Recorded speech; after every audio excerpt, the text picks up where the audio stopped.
Then on to the last topic of the evening, because we might not always pay close attention to it, but the implicit way things are phrased can have an explicit impact on the world around us. This is especially true in the case of football commentary, which implicitly reinforces certain racial stereotypes, according to research by our next guest. He is endowed professor Race, Inclusion and Communication at Erasmus School of History, Culture and Communication. Please welcome Jacco van Sterkenburg.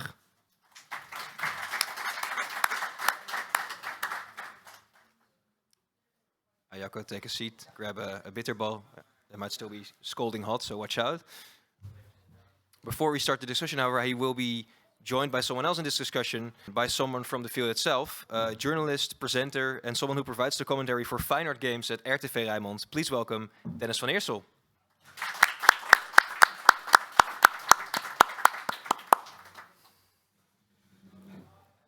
Cristiano Ronaldo? Yeah, you can do. Yeah, if you want. No, I don't drink alcohol. Oh, well, it's already turned around, so I think we cannot change much.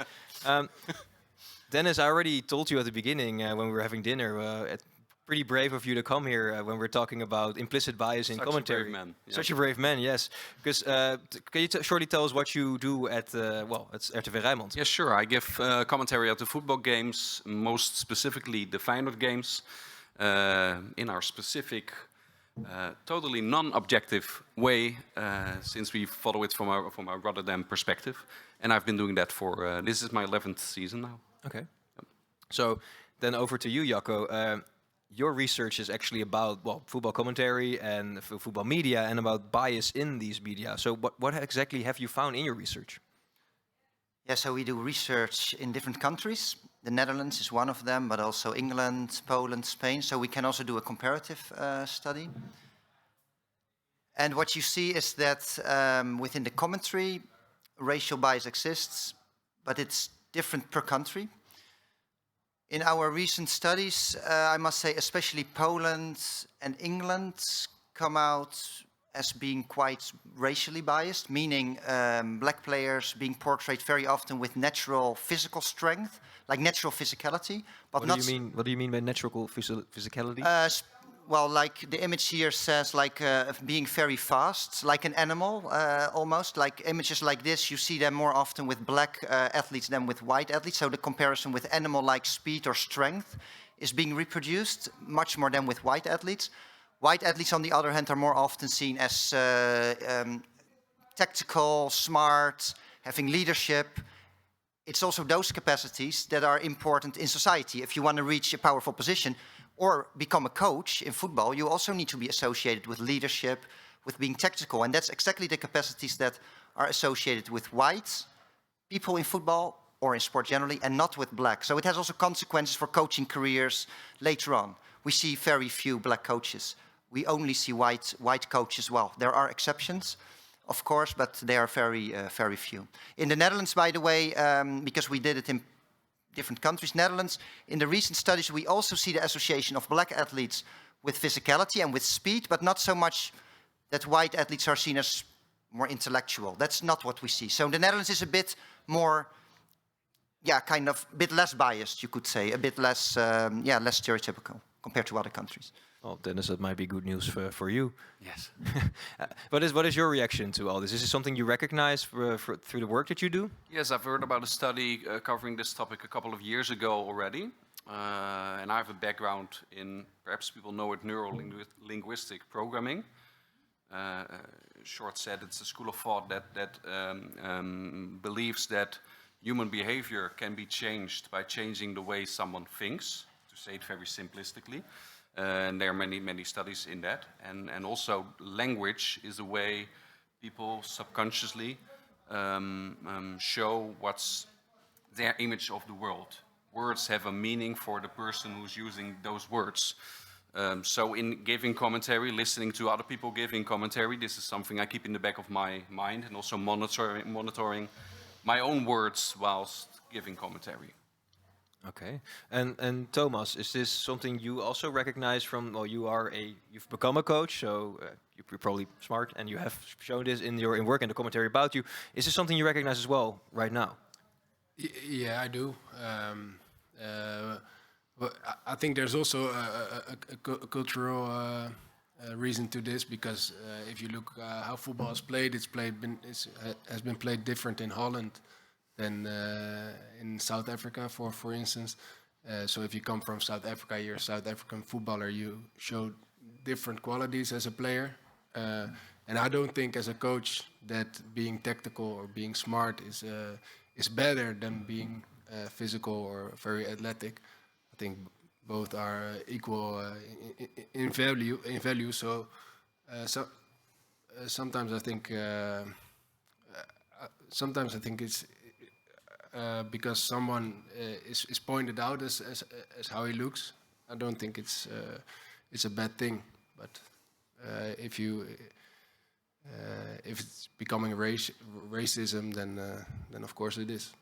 Then I think, Jacco, you brought with you some examples today, and I think with a video, maybe that's a way you can walk us through, or we can watch the video and then you can walk us through how you research a video like that. Sure. It's when you watch him, it's about consistency, and at times he plays like a pussycat, and then you know there's a tiger there underneath the surface, and it's about getting that out of him. It's a shame he doesn't seem to want to stay at Everton. He's refusing to sign a new contract because Koeman is building something there really very special. I think they're going to feature in the next 3 seasons. But listen, he seems to be the most difficult player to play against in the Premier League. He's a beast of a player when he's on it, but I think there's still an awful lot more development he could do while he's at Everton. Is Romelu Lukaku the type of player that you would have loved to have come up against? I wouldn't say loved. You don't ever back off and you relish those sort of bigger guys, but you won't want to get too close to him because he ruins defenders with his power and with his strength. So you've got to play, you've got to hit him.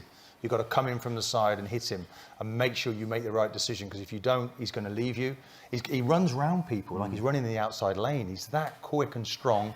I think he needs to be tidier with his feet, but he's with the right manager to improve that. Yeah. So this is a clip about Belgian footballer Romelu Lukaku when he was still playing at Everton. What is the implicit bias here? What's happening here? Because it's not completely clear to me when I watch it. Now, this is about Lukaku, and indeed Lukaku is a strong player, physically strong player. But the research shows that, I mean, the emphasis with black players, outside of this particular clip, but the emphasis on black players generally is indeed with their natural strength. Not strength because of training, but natural, by nature. In reality, players themselves have reflected on how they are commented upon. Some black players say, I'm actually not so fast, that the test scores show this, but when I watch at the television, the commentator says that I'm the fastest player in the field, and actually, I'm definitely not the fastest player. So it's also kind of this perception that black players, they must be quick, while in reality, this is not always the case. And the thing is, of course, that being quick, and this is often a discussion I have with some journalists, I mean, being quick is a positive characteristic. Also, as you said, it's in a way, in football, definitely, it's also quite useful when you're a quick player. But the thing is, if it's only, if the emphasis is really on that all the time, or if we see patterns, as we do in research, if you see those patterns all the time, then when I do interviews with black ex-players who want to become a coach, they tell me there's a variety of reasons for having difficulties becoming a coach, and they have the certificates to become a coach. But they say one of the reasons are those stereotypes, because they are still seen, also by club owners, as being strong, as being fast, but that's not of much use when you want to become a manager. And in reality, they have, everybody who is a top player, and you will know you're a top player, they have to have discipline as well. They have to also have some insights into the game. It's not only that you cannot make it when you just only naturally quick. So if you only mention that, it becomes very one-dimensional, and players do have difficulties with that when they want to reach a position as a coach or as a manager or part of the club's board, for example. So it has consequences. So therefore I say yes, it's positive on the one hand to be quick, but in the end, not really. But for all players, it's like that. Every good thing as a bad thing. I was a player who was very creative, but a lot of people told me I was lazy because I looked very lazy. I don't think I was, but it looked like that. So that's commentators do. That's also not quite an asset you can use as a coach. What is the role of social, cultural background in that. I don't think, I'm not talking really about color, but where you come from, how you're been educated and stuff like that. On becoming a coach or something. You mean how to become a coach, you mean? Yeah, because the way I see it, most of my teammates who weren't really involved in coaching during their career, and after their career they thought, oh, what shall I do? Okay, become a coach. Yeah, then it's much harder, and that is for white people the same as it is for black people. So. No, I see your point, but the thing is, if you see those patterns with white players being seen as more tactical, that's an advantage when you want to become a coach. But we also see, we counted the number of captains 2 years ago in the Dutch highest 2 divisions, and the captains, almost only white captains. And that also gives a positive association for becoming a coach. If you want to become a coach later on, it's very positive if you have been there as a captain and visibly there as a captain for club owners. So the associations which are racialized, which are which are different for black compared to white players, those associations, even though they may seem positive, they in the end disadvantage the black players relatively often. As I said, this is more obvious in some of the other countries, but also the Netherlands, there is this tendency for bias, but it's less obvious than in some other countries. But there is this consequence of it, and that's like you see here, the white players more often seen as the thinkers. And this is just one example, so you never can say things about just one example. But if you see patterns in this, and it's being reproduced all the time, with black players, as you see here, being shown as oermens, like cavemen, which is very much an association with natural, not strength by training or discipline or intellect, that you train hard, but it has an association of natural, by nature, the strength. And then if you see this reproduced time and time again, then you get this idea, oh yes, maybe for a coach, then maybe better have someone who is associated with thinking skills, like Daley Blind, for instance. But then these are the examples, and these are print examples, which it might be tackling the bias might be a little bit easier. How is that in your example as a commentator, Dennis? I think first of all, it's not being done intentionally. It's basically it's coming from connections people make in their subconscious mind. Like you look at him and they make the connection to the way it's displayed now. And another very important aspect, I think, when it comes to giving commentary, but also in written sports journalism, that people try to be creative. You have to talk 90 minutes long giving commentary in a game. So you listen to other commentators as well, and you pick stuff from others, other metaphors that you think are strong, to avoid that you keep on using the same name over and over again, making the commentary boring. So you see people are taking metaphors, copying metaphors from others as well, and using it over and over. So when we have been hearing for such a long time that, for instance, dark players are being compared to panthers or animals, that's a metaphor that the commentators of the next generation will use it again, because it's working, because people who use those metaphors are being listened to. So it reinforces itself, you would say. And that's the way, so I think these kind of conversations, the debates that we are having now are good, because it makes us aware of language in our subconscious mind. And that way you can filter it out. But that takes a long time before it's gone, if you can completely get rid of it.